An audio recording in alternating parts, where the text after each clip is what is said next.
As has been very well explained by all my colleagues about why we are meeting today. As we know, any organization, whether it's in government sector, private sector, not-for-profit sector, they must always revisit to find out, are we doing enough with whatever available within us? Are we relevant to the times in which we are working? Are we competitive enough? Are we taking into account today what will be the requirement for the organization from future? Are we gearing up for that? So many of these things need to be constantly revisited. Railways is such a large organization that because of its size itself, it demands that probably it must do more and more such introspection more often and try to change with the times as much as is required to remain versatile, competitive, profitable, efficient, and all this will require that we must constantly re-look into and revisit some of our issues related to the railways. So when we talk about technology, who will decide which is the best technology? People will have to decide within the organization. When we decide resources to be raised for the organization, financial resources, people will have to decide. We want to prepare a good strategic corporate plan for the railways, who will do it? People will have to do it. We'll have to implement the plan, people will have to do it. Running the railways, this is all the issues which are not necessarily daily issues. Of course, on a day-to-day basis, running the railways itself is a very important challenge, and we are meeting that very adequately. All the trains, despite so many different issues, and I don't want to get into the operational issues today, but we run the railways, and the credit goes to the people who work for the railways. But that's one part, doing operations on a day-to-day basis. But thinking about what is necessary for the railways in future has to be done by somebody. And all of this, many issues that we may need to deal with, will have to be done by the people themselves. So finally, where does it boil down to? It boils down to the point that we can do anything in the railways, but it has to be done by the people in the railways. And getting somebody to come and advise us is one part, but doing it ourselves is very important. In fact, I remember when we organized the first ever Rail Vikas Shivir, 3-day Shivir, 18, 19, 20th of November last year, and many of our people were present, and Honorable Prime Minister inaugurated it, and then he came also for the conclusion. So on the inauguration day, I had said in my remarks welcoming the Prime Minister that ultimately, end of the day, it's the people within the organization who will have to take the decision of change, and they themselves will have to be owning that change. Then only it will succeed.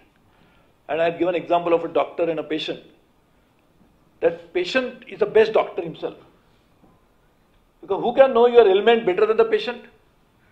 Doctor can prescribe something. If I go to a doctor and never tell him what my problem is, even the best of scanner cannot understand it, because the problem can be psychological, for example. How can a scanner understand a psychological problem? And therefore, patient himself is the best doctor to decide the first process of knowing the problem. And the best doctor can come out only when you know the problem. He can come out with a solution. Who can give medicine? Medicine are available on over the counter, prescribed medicine, scheduled drugs and others. But to understand which drug will suit me, will first decide upon based on what I know, what my problem is. And therefore, the organizational problems can be dealt by the organization itself, and the best people to deal with is our own people. And therefore, we must, of course, does it mean that we know everything? That's the beginning of a definite recipe for a disaster. That if I keep saying that I know everything, there's no problem, nothing to worry. I'm doing the best, that's another problem. So constantly understanding where I stand, we need to talk to people like all of you and many of the experts who are present here. But having understood the problem, we'll have to tell them, they will give you ideas, but implementation again will fall upon us. As I said, technology also we want to use, people will have to use it. And therefore, ultimately, an organizational change can happen only when we ourselves realize where are the shortcomings, what are our strengths. As we always say, SWOT analysis, but that's the cliche. We must constantly understand where we stand, what we need to do, what are the expectations of the organization by the society, as well as a commercial organization also. Railway has a very unique problem. What is railway? Very difficult to define. If you ask somebody, he says it's a social organization. Is it true or not? Yes, it is true. Somebody will say it's a commercial organization. Is it true or not? Also true. Somebody say it's a transportation organization. True or not? It is true. But problem is, it is combination of all of this.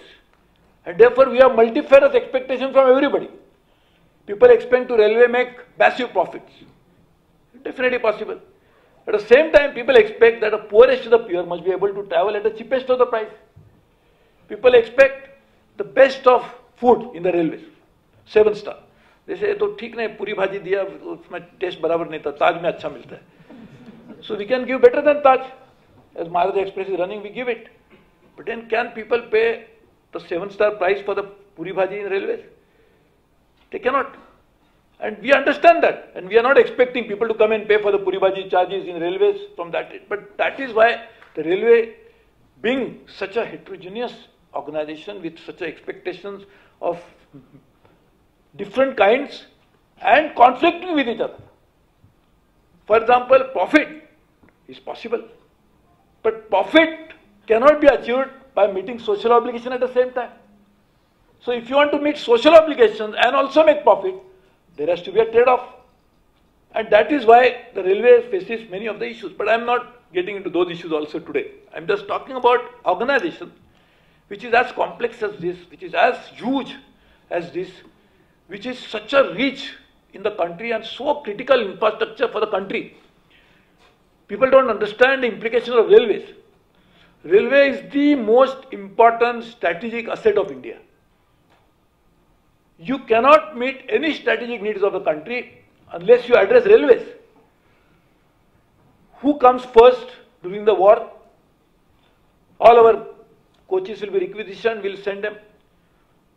When do we need any problem? I remember when I became the minister, the first few days, there's a problem in Maldives, water. So we rushed the water. Of course, that's small part. I'm just saying any challenge, even on the reaching our supplies to the border, making sure that entire operations run smoothly, making sure that the trade and commerce runs. How the trade and commerce of the country runs? Can we run without railways? We may have lost nodal share, but a critical infrastructure movement happens through the railways. 8.1 billion people. And there are experts here who know better than me. If I could be wrong, world population is about in the region of 4 billion, 7 billion people. So how many people were moved by the railways last year? 8.1 billion. So we moved more than the earth on the planet in the railways. So just imagine the magnitude. And knowing all this, the criticality of the asset, its importance to the economy, to social life, to political life, and people therefore disrupt railways. Very easy. The chairman was telling me just now there's a rail roko today. So people don't understand. What are they stopping? They're disrupting railways and causing inconvenience to people. But political reason also used in a negative way. Positive way, we promote good politics through integration nationally. So I am not again going into those issues. I am just mentioning this with a purpose that an organization as important as this must constantly revisit their own objectives and try to change with the times and try to cater to the growing demands from the railways. I can understand railways have become irrelevant today. That's fine. People would have said now railways is not necessary. We can manage without railways. That is not the case. People expectation of railways increased. At the same time, the ability of the railways to deliver those expectations are not increased. As the chairman very correctly pointed out, the technology has changed globally. And we are still not coping up with that technology. That means the organization has to do something in between to find out why we are not beginning to bring technology. Finances, railways need to improve the finances. But can you improve the finance of railways without increasing revenue streams? And again, he pointed out very correctly, the chairman, that our working expenses, which is staff, salary, pension, is so high, which is not comparable with any other organization in India or railways in the world.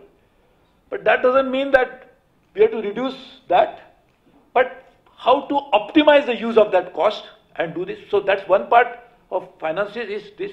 But other part of finances is that because of this situation, that salaries and pension take bulk of the cost, other costs take, so hardly any money is left for development of the railways, for putting infrastructure in place. And if you don't put infrastructure in place, how the railways will develop? So that again is an issue which needs to be dealt with the organization, how to raise resources. And all of this brings down to a final point that all can be done if we have of course we have the money, and that's what you are right, but that we are dealing with in a little bit better way in terms of capital expenditure. But finally it boils down to the people in the organization must be created to face these challenges, and the organization must work towards it. Now there are two ways of dealing with this issue. One is, we can say my organization is like this, I cannot change. So let railway change according to the organizational present situation. That is one option. I can say this is my organization, I will not be able to change. So we'll decide the corporate goals based on organization. That is one way of looking at it. That this is what is my capability, I cannot do anything. Other way to look at it is, I decide the corporate goals, define them properly. And how do you define the corporate goals? Based on all these issues that we mentioned, all the challenges we have, all the potential of the railway to grow is so huge. Based on that, you decide the corporate goals. And now then you find out whether my organization is able to meet those corporate goals with the present system, or I need to change.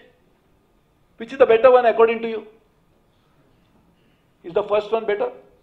The second one is better, obviously. So that means we must work on that. Luckily, I can say that in the last 2-3 years, we have worked out on a clearly well-defined corporate goals for the railways. Those goals have well been communicated to everybody. I cannot even say that to everybody, because railway is so huge that communication itself is a problem. So internal communication for railway itself is a major issue. In fact, I remember I became the minister. First thing I said, I want to write letters. Mr. Pradeep Kumar will remember that. I said, I want to write letters to everybody, because that's what I've done in any organization that I was holding before, including when I was the youngest ever chairman of the largest cooperative bank. So I used to write letters, birthday cards to all the employees. I'll just tell you one instance, just to lighten your spirit also, because we are discussing very serious issues. So when I wrote that letter, one day I was traveling, and I went to one of the branches, because next door there was a program, public program. So so one young girl comes to me and tells me, sir, thank you very much. You remember my birthday. I said, yes, I said, yes, thank you. He said, that why I'm thanking you is not just because you remembered my birthday, but I'm thanking you because my husband had forgotten it. So the first day in office, I told the member staff that I want to get the addresses of all the employees. They are told we don't have the address of everybody. So we are of course now compiling it, we are trying to create emails and everybody. That is the one part that we are doing it. But then I started sending, because of absence of that, messages on birthday to everybody. So now I think everybody gets my birthday. Why we are doing it? Internal communication part, I was talking about it. But it is not internal communication birthday, which is not a communication. That's only a wish. The internal communication is actually to mean what we are doing and why we are doing and how we can contribute, and that's why we organize in a way Rail Vikas Shivir. We need to do more on internal communication. There is absolutely imperative need. So organization goals have been defined. Now we need to find out whether that our organization is capable of meeting those goals. That is what the exercise today we are on right now, and therefore all of you are here. How to create an organization which will be able to meet these corporate goals. Of course, it is still open. If somebody can come and say that this corporate goal is not good enough. For example, what is the corporate goal? To be efficient, to be modern, to be technology savvy, to be financially better off, to be pro-people, pro-employees. All of these are the goals. If you feel anything is wrong, that we should not be financially viable, I can understand. If somebody say why we should use technology, that is also possible. But if all of this is not accepted and we agree that goals are necessary, then we have to create an organization befitting it. And that's what we are today working on it. So I think firstly we'll have to find out how do you create this new organization to make these goals possible. That again is not today's roundtable, but I'm just saying. And second part of the roundtable will be having created an organization, deciding the organized structure, how do you fill those positions, the organization with the right people? Because one is a corporate goal, second comes the organization structure, third comes the people who run the organization, because the best organized structure can still fail because right people are not there. If you put somebody who drives very good aeroplane as an autopilot, also there's a problem. Because he may say, I'm a pilot I drive the best of the planes in the world. But that doesn't mean that he can he can be an autopilot. So that means keeping right people in the right slots is very important. So that will bring down to the level of how do you select them? Can we do it on the basis of everybody gets batch selection? Like our IAS have a very good system that everybody gets promoted. Batch selection, batch promotion. Should we have a system like that? Or should we have a system which will be based on certain other capabilities? Then that question will also come that how do I ensure that only ministers' preferences, member staff preferences, chairman railway board preferences do not get promotions and right places? How do you develop that system which will be transparent as well as rewarding as well as bringing? And then that comes another question which we don't address normally in the government. How to bring better performance to get better recognition, at least, not more. And those who don't perform well, how do you get that punishment? That part again we need to introduce, and that we'll have to introduce in an organization like ours, as large as this, we'll have to do it.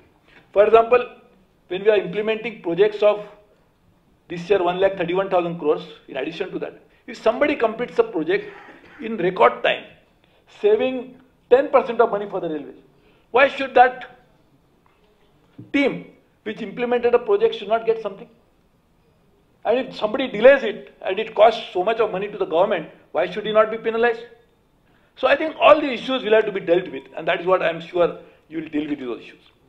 So in the railways, we have taken a number of initiatives, number of measures on the HR, but I am sure they are inadequate as compared to what more we need to do. And again, the change that I talked about, where it should begin with. Should we start a change by saying that, the change should come from the trackman? Because, he is the one who is important. So let trackman take all the burden, as it is, he's carrying a lot of burden on his shoulders. That we are trying to reduce. In fact, it was mentioned in my budget speech itself. You cannot imagine kilos and kilos of weight he carries every day, walks 7-8 kilometers. It's really, I cannot even imagine railways working without them. Railways working without the station masters. Railways working without the autopilots. In fact, we give all these examples all the time that whenever there is a festival, important news, we organize more trains. How the more trains run? Somebody has to run them. Are those not people also celebrating holidays? They don't family to go and meet them because there is a Diwali or there is a Eid or there is a whatever other festival. So that means that where the change should come? Is it start with trackman? Or whether should start with the top man in the railway board? Not only railway board, I am not talking about member, chairman, I am talking about where should we start the change? And please don't, I am not meaning anything of that. What I am saying is, the starting point should be with the officers themselves. We must bring about a change which will be discernible to people. And unless we ourselves say that I am the one who is the beginning of a change, change will never be acceptable to the organization. So therefore, organization has to change. Organization will have to cater to the larger corporate goals. Larger corporate goals will have to be fitting into the larger societal priorities, national priorities. And to do all this, the organization will have to change and the people in the organization must change. And the change must begin at a level, at a topmost possible level. And therefore, the railway board, the officers, everybody must first make the beginning of a change. Then, of course, everybody has to fall in line. It is the trackman, whether it is a autopilot, everybody will have to do that. But That must start changing. So today we are not invited all 13 lakh employees. Of course, if we can invite them, then there is good for those who want to have a rail roko, because it automatically will happen. Because 13 lakh people will be here who will run the railways. But we don't want and we cannot do that, and therefore it is not possible. But let us start this beginning. So this is the first phase. Today's round table. Let us, having decided the corporate goals, we can even discuss the organized structure, which essentially is something which we are still working on. The second part will be many of the HR issues which have come up, and very good people, I can see them around the hall, so they can actually contribute to this. And over a period of time, then we can address issues in a manner that are some will have to be done in a sequential manner, and some can happen parallelly also. So I think we'll have to work on all this.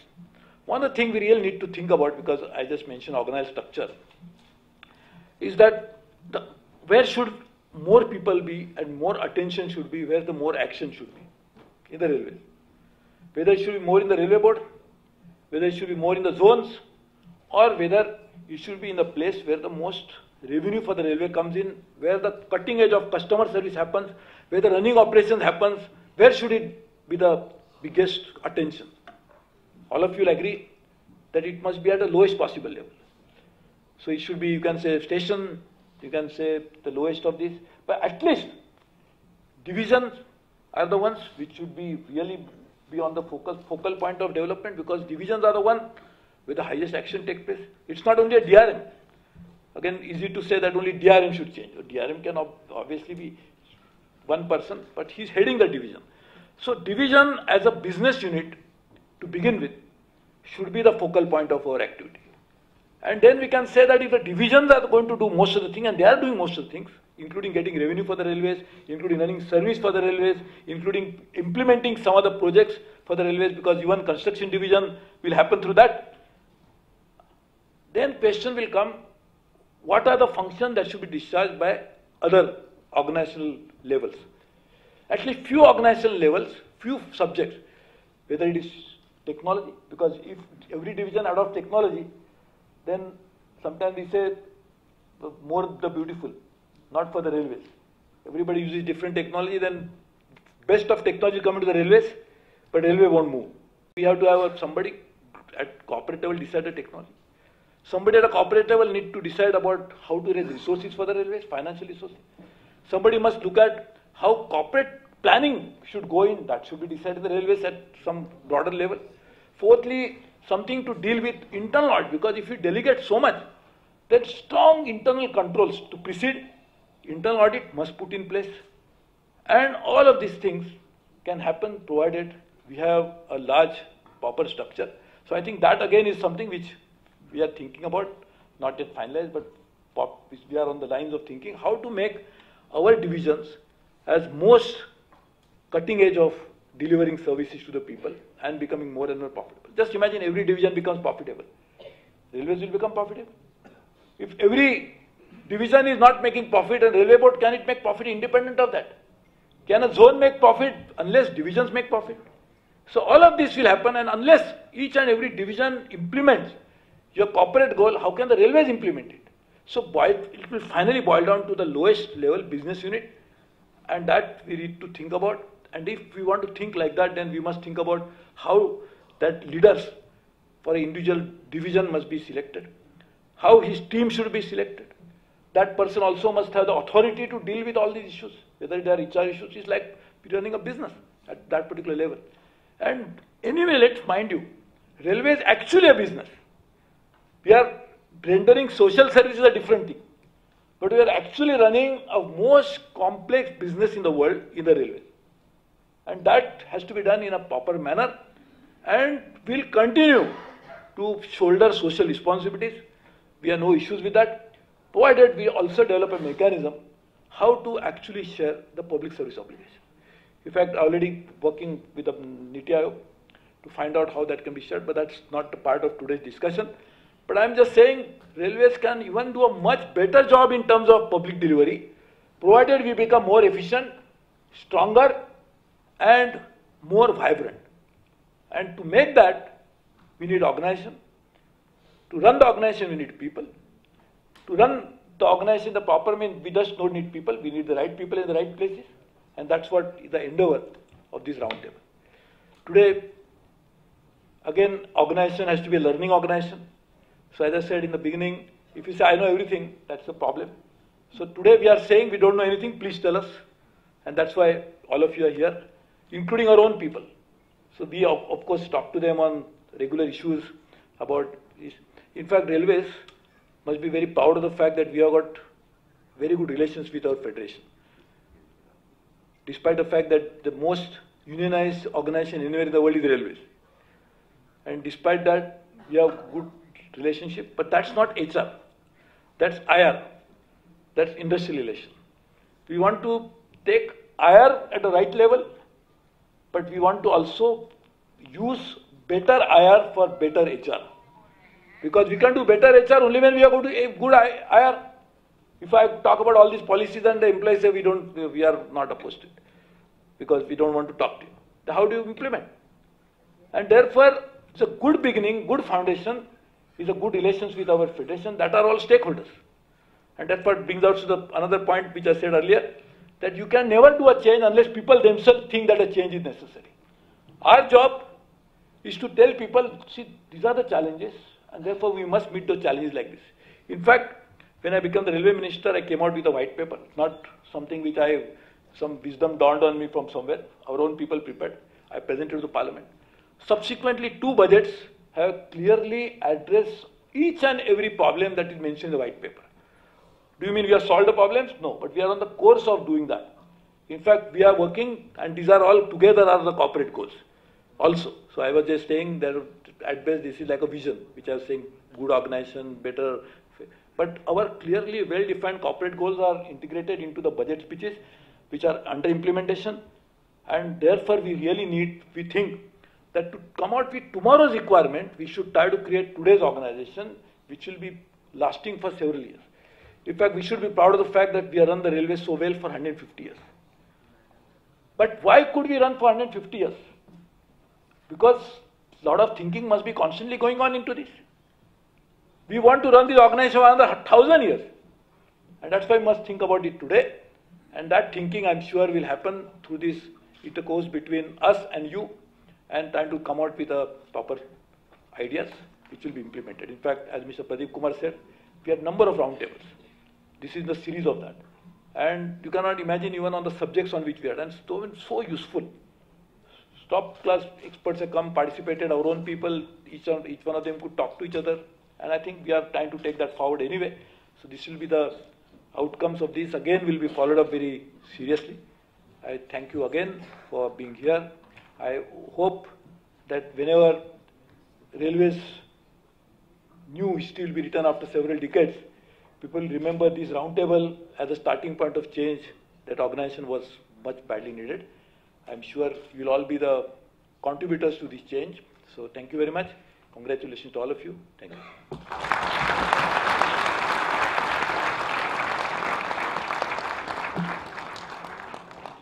A patient is his own best doctor, and the impulse for change can come only from within the organization.